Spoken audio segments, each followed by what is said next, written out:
جديدة من حلقات سلسلة لقاء مع الموجه. حلقة اليوم سنحاول أن نخصصها إلى ماستر السياقات المغربية المركبة. نستضيف خلال هذه الحلقة كل من الأستاذين عبد الجليل أميم وأستاذ علي واسو. أصدقائي، نتلاقوا من بعد هذه المعلومات اللي غادي يقدموا لنا كل من الأستاذ علي واسو والأستاذ عبد الجليل أميم، ونرجع لكم من بعد. بسم الله الرحمن الرحيم، وبه أستعين وأصلي وأسلم على نبيه الكريم.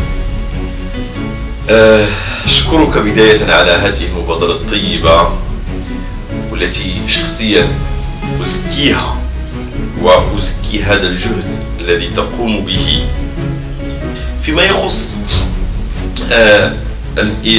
التكوينات التي أشرف عليها. هي تكوينات هي تقريبا في المجموع 4 تكوينات، ولكن التكوينات الأساسية التي الآن أشرف عليها، هناك تكوين أساسي اللي هو البرنامج الوطني لاستكمال تأهيل 25,000 من حاملي شهادة الإجازة، خصوصا فيما يخص الاستشارة الأسرية والنفسية وفيما يخص الإعاقة والتواصل الإيجابي.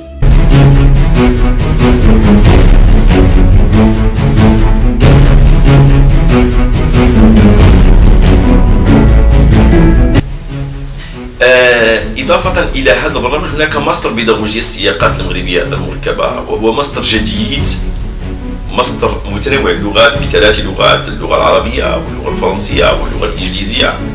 هدفه الأساسي والمركزي هو التطوير أو المساهمة في تطوير تصور بيداغوجي مغربي، لأن السائد مع الأسف داخل الحقل التربوي المغربي هو نقل كل البيداغوجيات أو ما نجدها أمامنا من البيداغوجيات في العالم ومحاولة إسقاطها على السياق المغربي، وهذا الأمر أدى إلى تشوهات كبيرة على هذا المستوى، وأثره بين وواضح في النتائج التي نحصل عليها في هذا الإطار.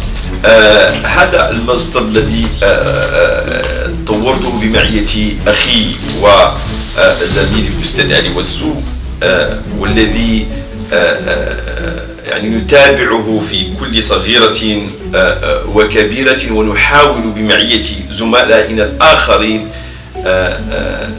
أن نجعله من أفضل التكوينات داخل جامعة القاضي عياض، خصوصا وأنه يتبنى روحا وشكلا كل الإصلاحات وكل الرؤى التجديدية التي تريدها جامعة القاضي عياض، بل كان سباقا لها ومتمثلا لها روحا وشكلا.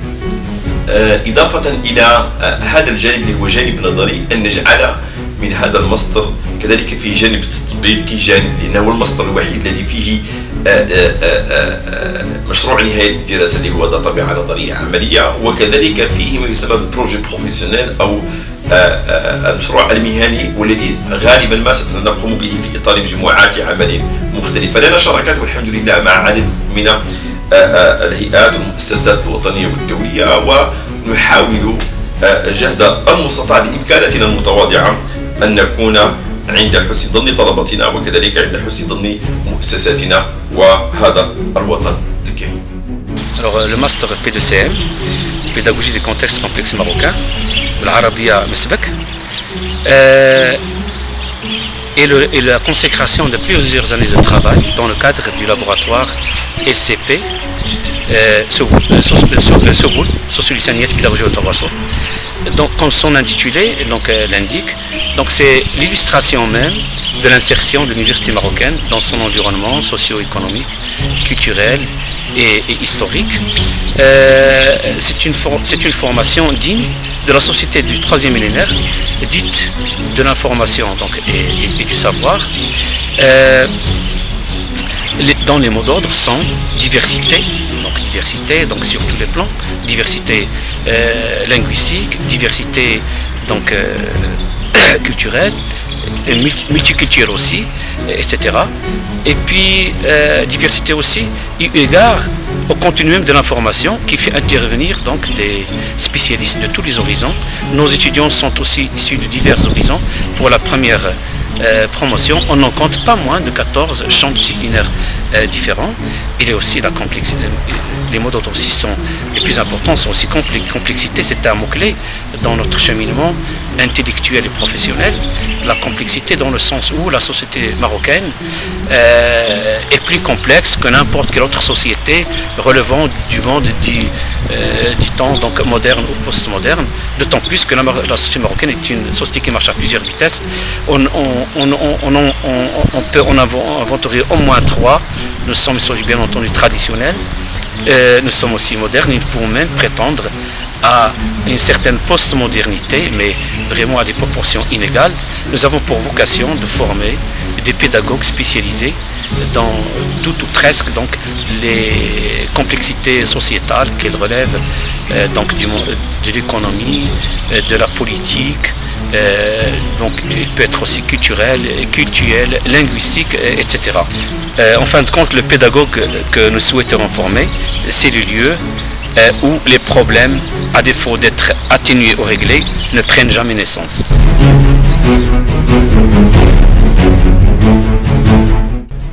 فيما يخص ما أسميه بيداغوجيا السياقات المغربية المركبة، فإنني أعتقد كما هو واضح وكما بينته في كتاب مدخل إلى البيداغوجيا أو إلى مدخل إلى علوم التربية أو البيداغوجيا في التأسيس لبيداغوجيا السياقات المغربية المركبة، أعتقد أيام اعتقاد على أننا المجتمع المغربي أصبح مجتمعا مركبا، وأن أي مقاربة تبسيطية لمجتمع مركب لا يمكن بتاتا أن تحل مشاكله. لذلك فالأصل أن نبحث حتى داخل البيداغوجيا على الرؤى البيداغوجية المركبة ذات الطبيعة النسقية، سواء تعلق الأمر بالبيداغوجيا بمفهومها العام أو تعلق الأمر بالمقاربة الديداكتيكية المختلفة سواء في التعليم الابتدائي أو الإعدادي أو التعليم أو حتى الجامعي، لأن التعليم الجامعي نفسه يعاني من إشكالات أعتبرها جوهرية، وخصوصا عدم تلقي الدكاترة الجدد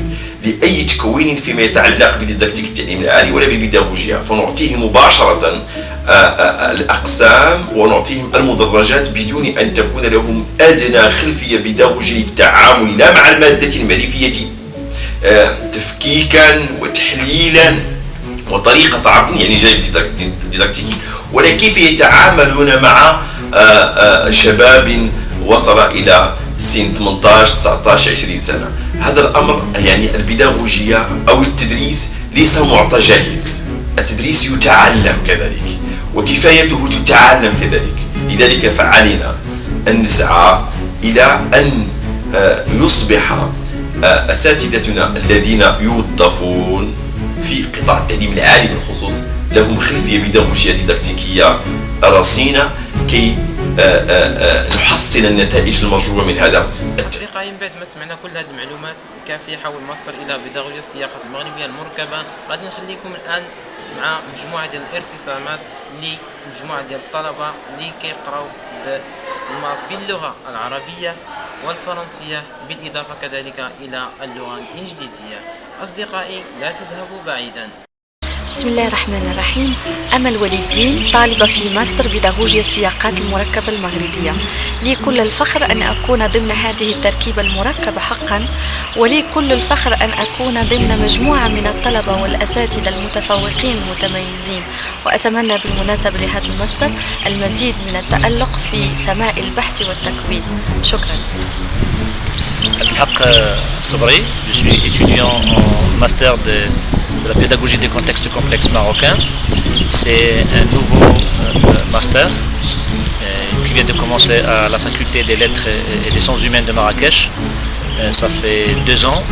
En fait, c'est le master de la pédagogie des contextes complexes marocains vient apporter une nouvelle approche de la pédagogie en général. Et quand on parle de la pédagogie, on parle de la pédagogie dans son sens général, non pas dans le sens où elle a une relation qu'avec l'enseignement, et qui en fait amène une approche un peu plus holistique et plus générale, qui intègre le traitement des phénomènes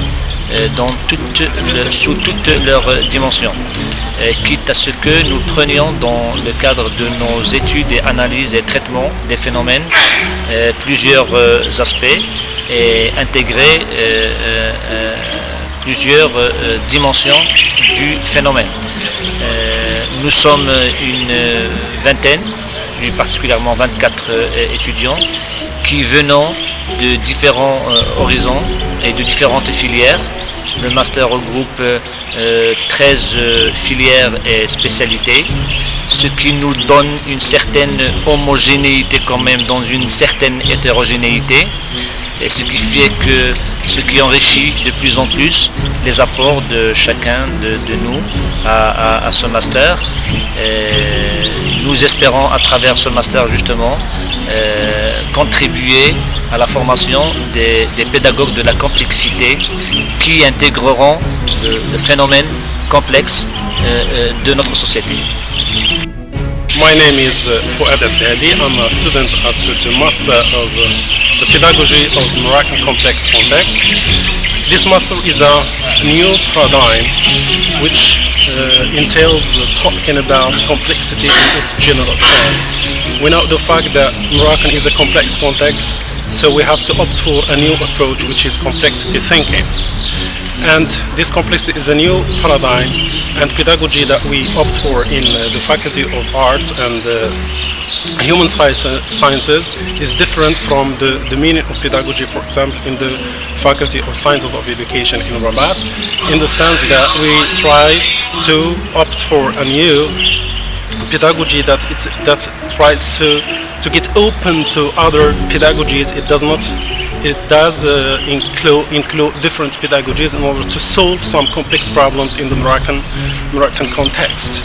And this pedagogy, of course, tries to use what we call the systemic approach in order to find solutions and to tackle different complex and problematic issues in our context, be it social, be it political, be it organizational, and be it institutional, etc.